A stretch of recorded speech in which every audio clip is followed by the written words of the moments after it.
Sejam bem-vindos.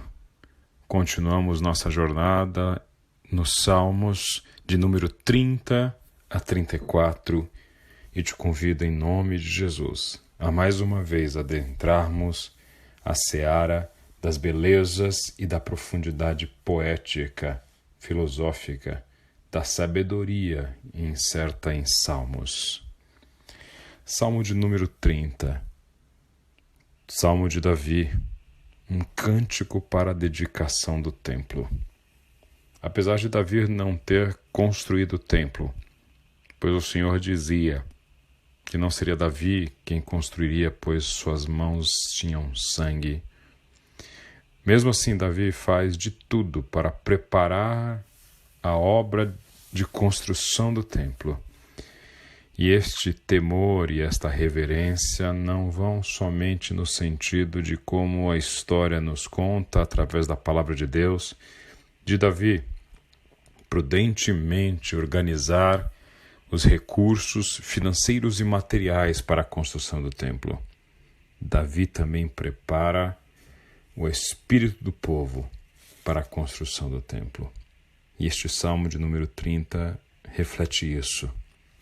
Pois ainda que não o fosse construir, Davi prepara um salmo para a dedicação deste templo.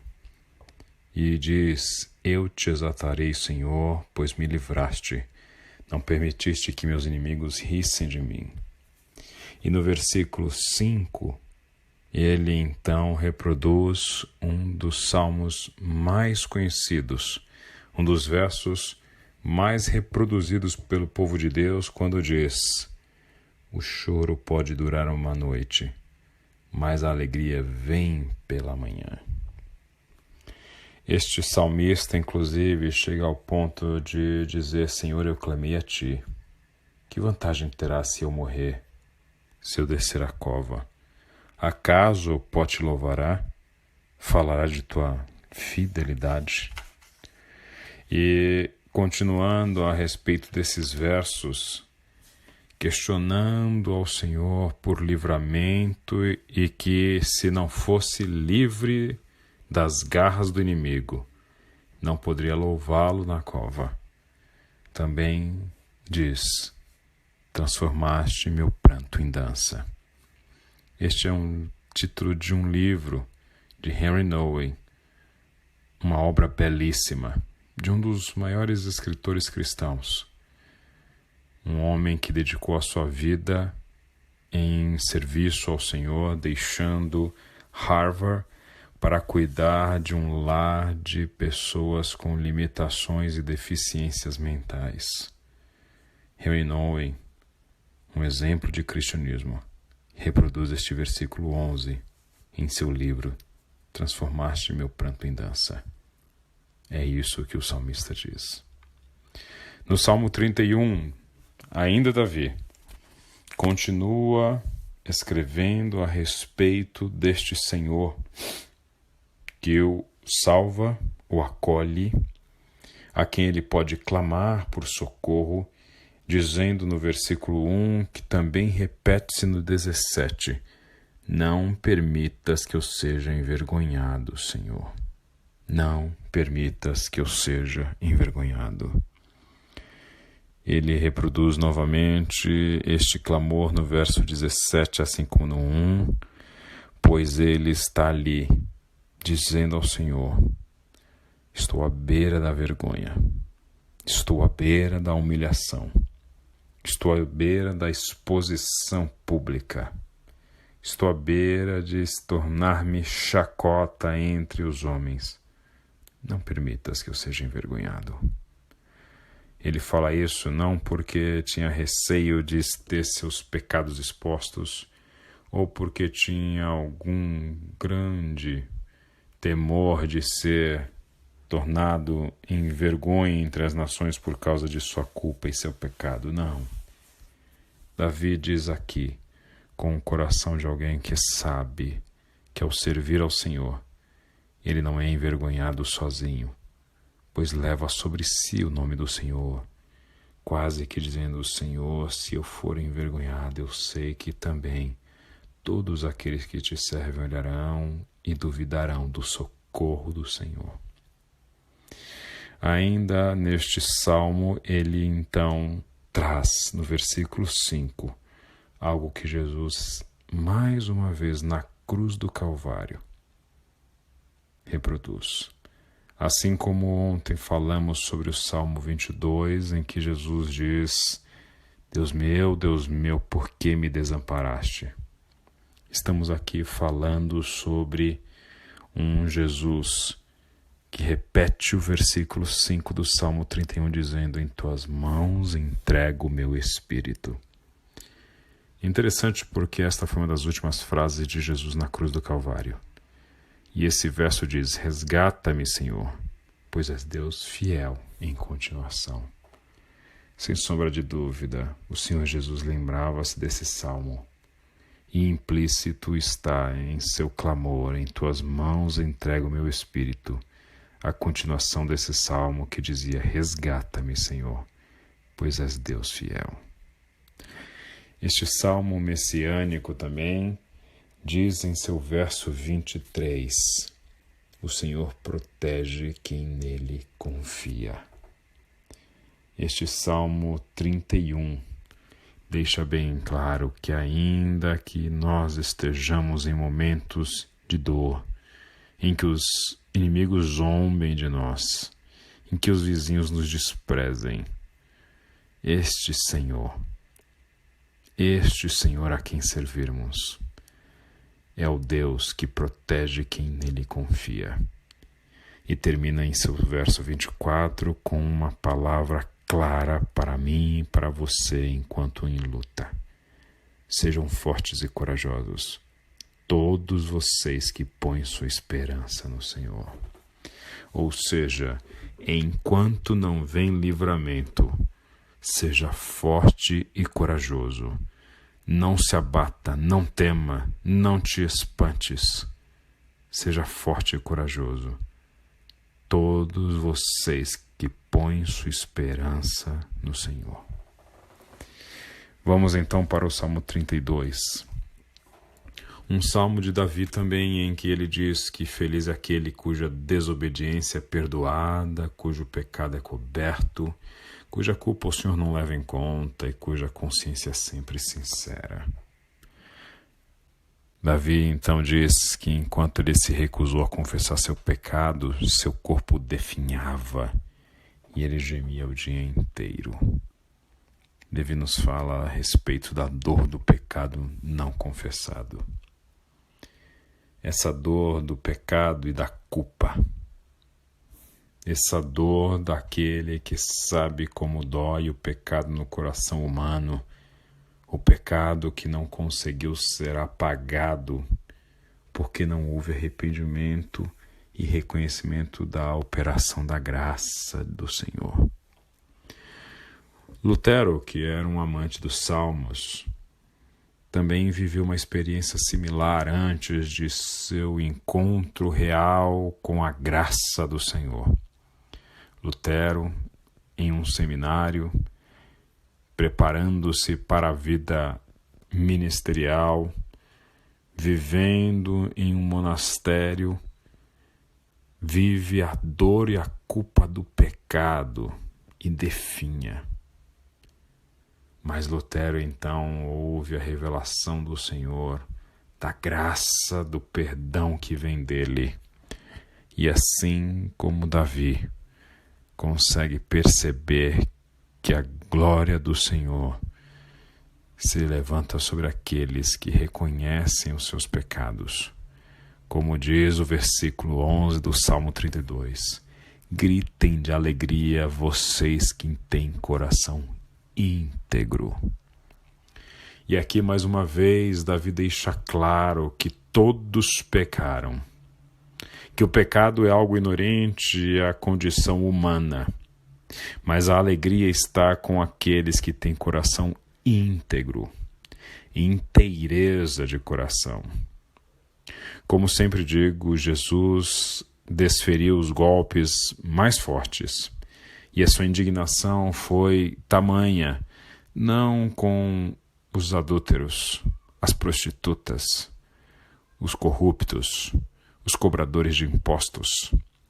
Apesar de Jesus deixar clara a sua posição, o seu padrão ético elevado, a sua régua moral, Jesus sabia que suas atenções não deveriam estar centradas em relação a esses que, quando presentes à sua gloriosa presença, seriam inundados por este poder do Senhor que nos leva ao constrangimento e ao arrependimento.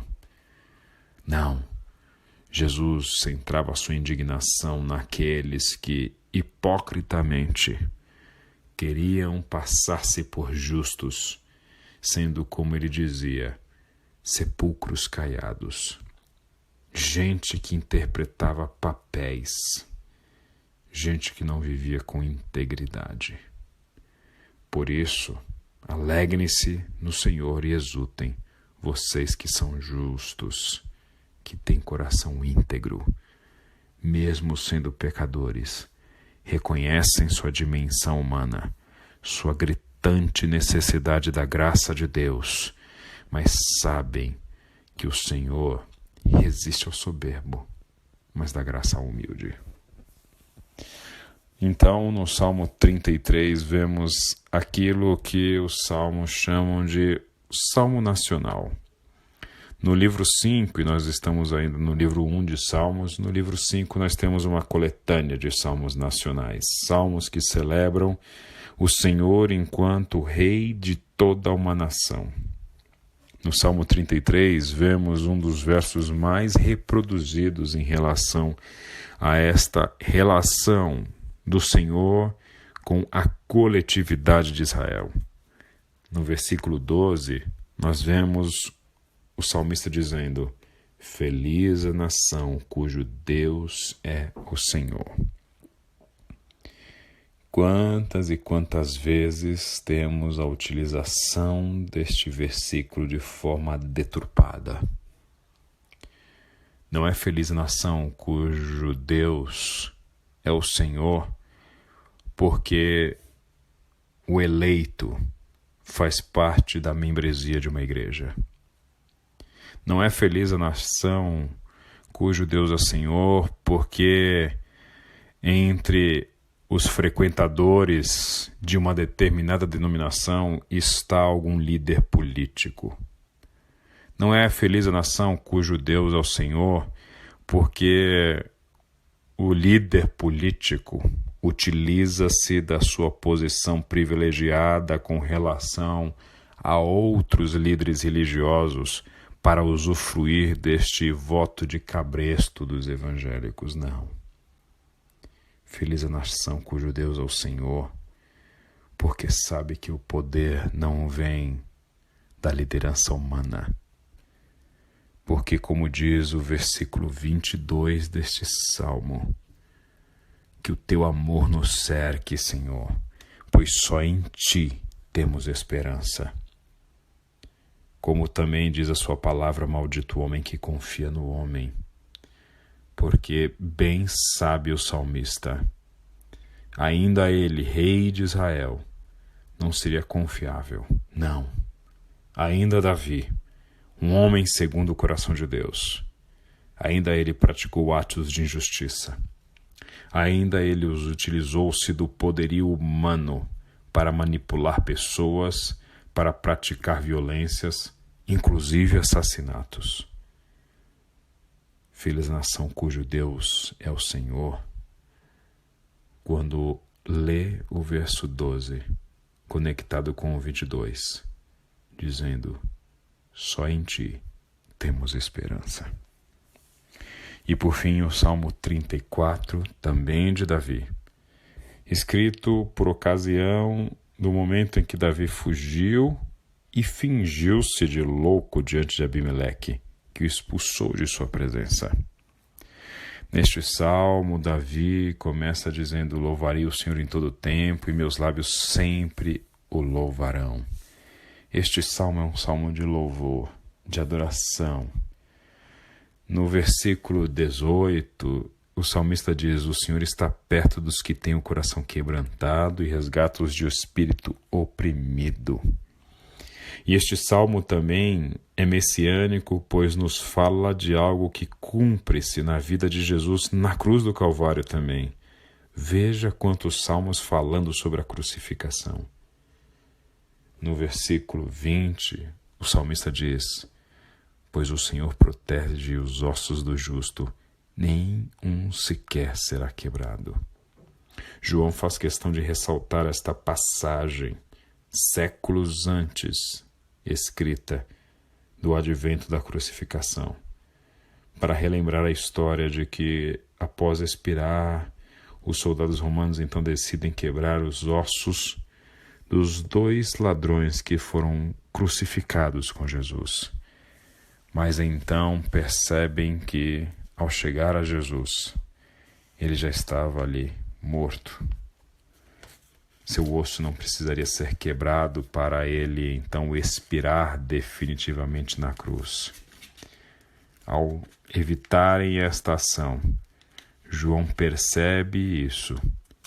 Lembra-se da palavra inspirada do Senhor porque havia lido este salmo. E então diz, como disse a sua palavra: pois o Senhor preserva os ossos do justo, nenhum sequer será quebrado. Este Senhor que promete, cumpre, que olha para Jesus de Nazaré, seu filho, e que com dor no coração cerra os céus enquanto este filho é crucificado pelos pecados de toda a humanidade. Este Deus demonstra a grandiosidade do seu poder e da sua soberania e controle sobre a história, deixando claro de que ainda o ato de maior injustiça e crueldade ocorrida em toda a história da humanidade sobre a terra, nem este ato estava fora de seu controle e soberania, pois tudo o que ocorria a Jesus na cruz já sabia Deus, já tinha predito, pois sabia que iria preservar cada um dos ossos deste justo Jesus e que ao 3º dia iria ressuscitá-lo. O salmista celebra este Deus e termina o Salmo 34 dizendo: o Senhor resgatará os que o servem. Ninguém que nele se refugia será condenado. Ninguém. Ninguém. Deus te abençoe.